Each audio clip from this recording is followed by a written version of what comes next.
Hi മക്കളെ, അപ്പോൾ നമ്മുടെ +1 ക്വസ്റ്റ്യൻ പേപ്പറാണ് എൻ്റെ കയ്യിലിരിക്കുന്നത്. ഞാൻ ഈ ക്വസ്റ്റ്യൻ പേപ്പർ ഇങ്ങനെ മറിച്ച് നോക്കുമായിരുന്നു.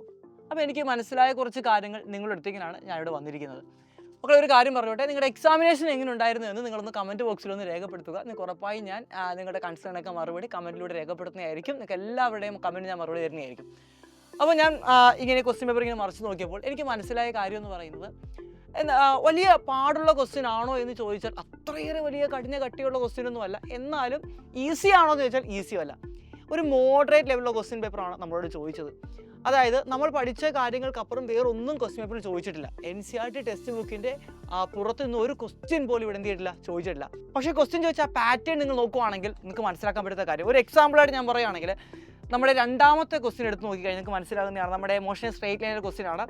അവിടെ നമ്മളോട് ഒരു ഫ്രീലി ഫാളിംഗ് ബോഡിയുടെ ഗ്രാഫാണ് നമ്മളോട് ചോദിക്കുന്നത്. പക്ഷേ എൻ്റയർലി ഡിഫറൻ്റ് ആയിട്ട് അവിടെ ആ ഗ്രാഫ് തന്നിട്ട് ഈ ഗ്രാഫ് എന്തിൻ്റെയാണെന്ന് ചോദിച്ചു. അതായത് നേരെ ക്വസ്റ്റ്യൻ ഉൾട്ടയാക്കി. എപ്പോഴും ആൻസർ വരുന്ന എന്ത് ചെയ്തു, ആൻസർ നിങ്ങൾക്ക് ക്വസ്റ്റ്യനായിട്ട് ചോദിച്ചിട്ട് ക്വസ്റ്റ്യൻ നിങ്ങൾക്ക് ആൻസറായിട്ട് ചോദിച്ചു. ആ രീതി ഉൾട്ടയായിട്ടാണ് ക്വസ്റ്റ്യൻ എന്ത് ചെയ്ത് ചോദിച്ചത്. അതേപോലെ തന്നെ മറ്റൊരു ക്വസ്റ്റ്യനോട്ട് പോവുകയാണെങ്കിൽ, നമ്മുടെ ഗ്രാവിറ്റേഷനോട് ബന്ധപ്പെട്ട 6ാമത്തെ ക്വസ്റ്റ്യൻ ആണ്. നിങ്ങളവിടെ കൈനറ്റിക് എനർജിയായിട്ട് ബന്ധപ്പെട്ട ക്വസ്റ്റ്യൻ ചോദിച്ചിരിക്കുന്നത്, എവിടെയാണ് കൈനറ്റിക് എനർജി കൂടുതലാണ് ചോദിച്ചിരിക്കുന്നത്. ഇത് ആക്ച്വലി നമ്മളോട് എപ്പോഴും ചോദിക്കുന്നത് വെലോസിറ്റി ആയിട്ട് റിലേറ്റഡ് ആണ്. എവിടെയാണ് വെലോസിറ്റി കൂടുതൽ എന്ന രീതിയിലാണ് നമ്മളോട് ചോദിക്കുന്നത്. ആംഗുലാർ മൊമെൻറ്റത്തിൻ്റെ പ്രത്യേകത എന്തൊക്കെയാണ് ചോദിക്കുന്നത്, അല്ലെങ്കിൽ ഏരിയയുടെ പ്രത്യേകത എന്തൊക്കെയാണ് ചോദിക്കുന്നത്. ഒന്ന് മാറ്റി പിടിച്ചിട്ട് അവിടെ കൈനറ്റിക് എനർജി ചോദിച്ചു. അല്പം ഒരു ലോജിക്കുള്ളവർ മനസ്സിലാവുന്നതാണ്, നമുക്കറിയാവുന്നതാണ്. ആ സൂര്യൻ്റെ അടുത്തായിരിക്കുമ്പോൾ വെലോസിറ്റി എന്ത് ചെയ്യും, കൂടും. സൂര്യൻ ദൂരെ ആയിരിക്കും വെലോസിറ്റി എന്തെങ്കിലും കുറയും. അങ്ങനെയാണെങ്കിൽ വെലോസിറ്റി കുറയുകയാണെങ്കിലും കൂടുകയാണെങ്കിലും കൈനറ്റിക് എനർജി കൂടുകയും കുറയും നമുക്ക് എല്ലാവർക്കും അറിയാവുന്നതാണ്. Kinetic energy proportional to velocity square ആണ്. അപ്പോൾ ഈ രീതിയിലാണ് നമ്മളോട് എന്ത് ചെയ്തിരിക്കുന്നത്, ക്വസ്റ്റ്യൻ ചോദിച്ചിരിക്കുന്നത്. അതായത് ഒന്ന് കറക്കി ഇങ്ങനെ പിടിക്കേണ്ട മൂക്കിന് ഒന്ന് ഇങ്ങനെ ചോദ്യകർത്താവ് പിടിച്ചിട്ടാണ് നമ്മളോട് എന്ത് ചെയ്തിരിക്കുന്നത്, ക്വസ്റ്റ്യൻ ചോദിച്ചിരിക്കുന്നത്.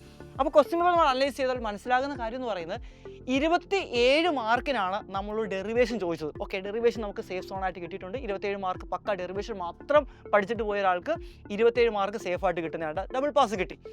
ഇനി അവിടെ നിന്ന് നിങ്ങൾ 23 മാർക്കിന് നമ്മളോട് ചോദിച്ചിരിക്കുന്ന കോൺസെപ്റ്റ് ബേസ്ഡുള്ള ക്വസ്റ്റ്യൻ ആണ്. അവിടെയാണ് പല മക്കളും എന്ത് ചെയ്തത്, പതറിപ്പോയിട്ടുള്ളത്. 23 മാർക്ക് ഏകദേശം പകുതിയോട് അടുത്ത് നിൽക്കുന്ന, 40% അടുത്ത് നിൽക്കുന്ന ക്വസ്റ്റ്യൻ നമ്മളോട് ചോദിച്ചിരിക്കുന്നത് എന്തായിട്ടാണ്, യെസ്, ആ കോൺസെപ്റ്റ് മനസ്സിലാക്കണം. ഓരോ ടോപ്പിക്ക് പഠിക്കുമ്പോഴും ആ ടോപ്പിക്കിൻ്റെ സ്റ്റേറ്റ്മെൻറ്റ് കാണാൻ പഠിച്ചു പോയി, ഡെറിവേഷൻ കാണാൻ പഠിച്ചു പോയി, ഇക്വേഷൻസ് മാത്രം കാണാൻ പഠിച്ച് ബൈഹാർട്ട് ചെയ്ത് പോയാൽ ഒരാൾക്ക് ചെയ്യാൻ പറ്റുന്ന ക്വസ്റ്റ്യൻ അല്ല. ഇപ്പോൾ നമ്മൾ കണ്ട ആ 1, 2, 3 ക്വസ്റ്റ്യൻ കണ്ടപ്പോൾ തന്നെ മനസ്സിലായി കാണും. കോൺസെപ്റ്റ് പക്ക ബേസായ ഒരാൾക്ക് മാത്രമേ അങ്ങനെയുള്ള ക്വസ്റ്റ്യൻ ചെയ്യാൻ പറ്റുള്ളൂ, ചെയ്യാനായിട്ട് സാധിക്കത്തുള്ളൂ. ഇനി നമ്മൾ ന്യൂമറിക്കൽ ക്വസ്റ്റ്യൻ, എല്ലാവരും പേടിക്കുന്നത് ന്യൂമറിക്കൽ ക്വസ്റ്റ്യൻ ആണല്ലോ. ന്യൂമറിക്കൽ ക്വസ്റ്റ്യനോട് പോയി കഴിഞ്ഞാൽ 9 മാർക്കിന് മാത്രമേ ന്യൂമറിക്കൽ ക്വസ്റ്റ്യൻ നമ്മളോട് ചോദിച്ചിട്ടുള്ളൂ. ആ ന്യൂമറിക്കൽ ക്വസ്റ്റ്യൻ 9 മാർക്കിന് ചോദിച്ചിട്ടുള്ളെങ്കിലും ബാക്കിയല്ല 23 മാർക്ക് എവിടെ വന്നിരിക്കുന്നത്, നമ്മുടെ കോൺസെപ്റ്റാണ്. അപ്പോൾ കോൺസെപ്റ്റ് ന്യൂമറിക്കലോട് ചേർത്ത് ഏകദേശം എത്രയാണ്, 23 + 9 32 മാർക്കിനാണ് നമ്മളെ വലയ്ക്കുന്ന ക്വസ്റ്റ്യൻ ചോദിച്ചത്. അതായത് ഒരു 50% ക്വസ്റ്റ്യനും നമ്മളെ കുഴപ്പിക്കുന്ന ക്വസ്റ്റ്യൻ ആയിരുന്നു. സിമ്പിളായിട്ട് ജയിച്ചു പോകാം, ഇപ്പോൾ ജസ്റ്റ് എനിക്ക് പാസ്സായ മതി എന്ന് ആഗ്രഹിക്കുന്ന ഒരാൾ, അല്ലെങ്കിൽ ഒരു ആവറേജ് മാർക്ക്, ഒരു 50% മാർക്ക് മതി എന്ന് ആഗ്രഹിക്കുന്ന ഒരു കുട്ടിക്ക് വളരെ എളുപ്പത്തിൽ ആ മാർക്ക് എന്ത് ചെയ്യാൻ പറ്റും, നിസ്സാരമായി വാങ്ങിച്ചെടുക്കാൻ പറ്റും. എന്നാൽ ഒരു എയോ A+ഓ പ്രതീക്ഷിച്ചുകൊണ്ട് എക്സാം ഹാളിൽ കയറുന്ന ഒരു കുട്ടിക്ക് ഇത് ക്രാക്ക് ചെയ്യണമെന്നുണ്ടെങ്കിൽ നന്നായിട്ട് കഷ്ടപ്പെടേണ്ടി വരും. അതായത് ഫിസിക്സിൻ്റെ ഓരോ കോൺസെപ്റ്റും, ഓരോ ഡെറിവേഷൻ എന്തിനു വേണ്ടിയാണ് ചെയ്യുന്നത്, ഓരോ ഡെറിവേഷൻ്റെ ഓരോ സ്റ്റെപ്പുകളും എന്താണ് ചെയ്യുന്നതെന്ന് മനസ്സിലാക്കിയെങ്കിൽ മാത്രമേ ഇങ്ങനെയുള്ള ക്വസ്റ്റ്യൻ എന്ത് ചെയ്യാൻ പറ്റത്തുള്ളൂ, അറ്റൻഡ് ചെയ്യാൻ കഴിയത്തുള്ളൂ. അതിന് നിങ്ങൾക്ക് വേണ്ട എന്താണ്, ഒരു പ്രോപ്പറായിട്ട് നിങ്ങൾക്ക് എന്ത് വേണം, ഒരു റിവിഷൻ വേണം. അതായത് നമ്മൾ പഠിച്ച കാര്യങ്ങളെ എന്ത് ചെയ്യുക, ഒന്ന് ആഴത്തിൽ മനസ്സിലാക്കി പഠിച്ചുകൊണ്ട് അവിടെ നിന്ന് എന്ത് ക്വസ്റ്റ്യൻ വന്നാലും നമുക്ക് ചെയ്യാൻ പറ്റുന്ന രീതിയിൽ ആ ആഴത്തിലുള്ള ആ ഒരു സ്റ്റഡിയാണ് നമുക്കിനി ആവശ്യം.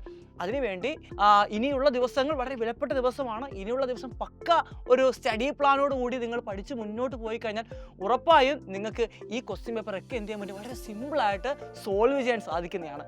അപ്പോൾ അതിന് നിങ്ങളെ സഹായിക്കാൻ നമ്മുടെ എൻഡ് ഗെയിം ബാച്ചിൻ്റെ അഡ്മിഷൻ ആരംഭിച്ചിട്ടുണ്ട്. ജനുവരി 1-ാം തീയതി മുതൽ നമ്മുടെ ക്ലാസ്സുകൾ തുടങ്ങുന്നുണ്ട്. എല്ലാവരും ഉണ്ടായിരിക്കുക. അപ്പോൾ നമുക്ക് എന്ത് ചെയ്യാം, ഉഷാറായിട്ട് പഠിച്ച് മുന്നോട്ട് പോകാം. അപ്പോൾ മക്കളെ, നമ്മുടെ എൻഡ് ഗെയിമിൽ ഇപ്പോൾ ജോയിൻ ചെയ്യുന്ന നറുക്കെടുപ്പിലൂടെ തിരഞ്ഞെടുക്കുന്ന 5 കുട്ടികൾക്ക് നമ്മൾ സ്മാർട്ട് വാച്ച് സമ്മാനമായി കൊടുക്കുന്നുണ്ട്. പിന്നെ നമ്മുടെ എൻഡ് ഗെയിമിൻ്റെ ഫീച്ചേഴ്സൊക്കെ നിങ്ങൾക്ക് അറിയാവുന്നതാണ്. എല്ലാ ദിവസവും ഡെയിലി ലൈവ് ക്ലാസ്സുകൾ നിങ്ങളെ കാത്തിരിക്കുന്നുണ്ട്. അതേപോലെ തന്നെ നമ്മുടെ സൈലത്തിൻ്റെ തന്നെ ഒരു ഹൈലൈറ്റ് ആയിട്ടുള്ള ഇൻസ്റ്റാലേണ്, മൈൻഡ് മാപ്പ്, ദെൻ PYQ 2025 വരെയുള്ള മുഴുവൻ PYQ ക്വസ്റ്റ്യൻ നമ്മൾ നിങ്ങൾക്ക് വേണ്ടി എന്തുണ്ട് ഡിസ്കസ് ചെയ്യുന്നുണ്ട്. അപ്പോൾ ഉഷാറായിട്ട് നമ്മൾ എന്ത് ചെയ്യുക, നിങ്ങൾ എൻ്റെ ഗെയിമിൽ ജോയിൻ ചെയ്യുക. നമുക്ക് അടിപൊളിയായിട്ട് എന്ത് ചെയ്യാം, എക്സാം ക്രാക്ക് ചെയ്യാം. ഒരു കാര്യം കൂടെ മക്കളെ നിങ്ങളോട് പറഞ്ഞോട്ടെ, പറഞ്ഞോട്ടെ, നമ്മൾ 2-ാം തീയതി ഒരു വെബിനാർ കണ്ടക്ട് ചെയ്യുന്നുണ്ട്. എങ്ങനെ ഈ കുറഞ്ഞ ദിവസം കൊണ്ട് നമ്മൾ +1 ക്രാക്ക് ചെയ്യാം എന്നതിനെ കുറിച്ചാണ് നമ്മൾ വെബിനാർ കണ്ടക്ട് ചെയ്യുന്നത്. അതിൽ ജോയിൻ ചെയ്യാനായിട്ട് നിങ്ങൾ ഈ QR കോഡ് എന്ത് ചെയ്യുക, സ്കാൻ ചെയ്ത് ഇന്ന് തന്നെ എന്ത് ചെയ്യുക, രജിസ്റ്റർ ചെയ്യുക. മാത്രമല്ല, നിങ്ങൾക്ക് എൻഡ് ഗെയിം ജോയിൻ ചെയ്യാൻ താല്പര്യമുണ്ടെങ്കിൽ ഈ കാണുന്ന നമ്പറിൽ കോൺടാക്ട് ചെയ്തുകൊണ്ടോ, അതല്ല എങ്കിൽ നമ്മുടെ ആപ്പ് ത്രൂ വഴി നിങ്ങൾക്ക് എന്ത് ചെയ്യാം, ജോയിൻ ചെയ്യാൻ പറ്റുന്നതാണ്. അപ്പോൾ ഇനിയുള്ള കുറഞ്ഞ ദിവസങ്ങൾ സൈലത്തിനോടൊപ്പം നിന്നുകൊണ്ട് അടിപൊളിയായിട്ട് പഠിച്ച് നല്ലൊരു മാർക്ക് അടിച്ചെടുക്കാം. നല്ലൊരു മാർക്കല്ല, മുഴുവൻ മാർക്ക് അടിച്ചെടുക്കാം. അപ്പോൾ ഈ കയറി പോകുന്നേക്ക് ഞങ്ങളുണ്ട് മക്കളെ. എവിടെ